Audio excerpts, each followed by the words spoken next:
Morning, church. Pastor Brandon back with you here in Philippians. We're going to look at Philippians chapter 4, verse 2, and a little bit more. We're going to kind of jump around today, and then we're going to kind of backtrack tomorrow just a little bit. But I want us to look at verse 2, where it says, I entreat Euodia and I entreat Syntyche, I don't know, maybe that's how you say their names, to agree in the Lord. Yes, I ask you also, true companion, help these women who have labored side by side with me in the gospel, together with Clement and the rest of my fellow workers whose names are in the book of life.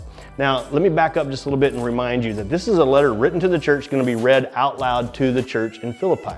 So Paul is not just saying, hey, talk to these ladies to the side.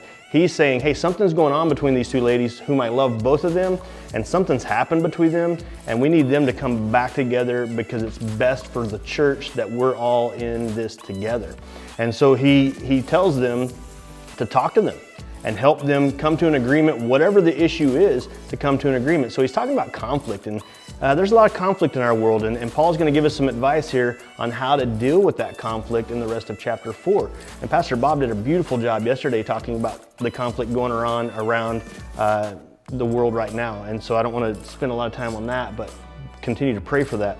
But really quickly, let me point down to verse 9, where Paul picks up. He says, in verse 8, finally, brothers, whatever is true, whatever is honorable, whatever is just, whatever is pure, whatever is lovely, whatever is commendable, if there is any excellence, if there is anything worthy of praise, think about these things.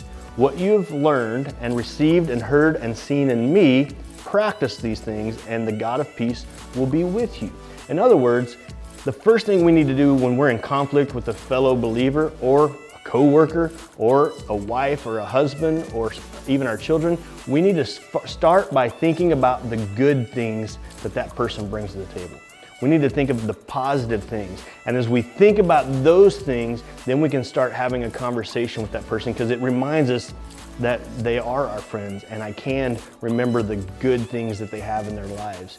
And so today, as we just kind of focus on conflict just a little bit, I want you to think about what Paul says here. And Paul says, follow my example, because Paul's been through tons of conflict.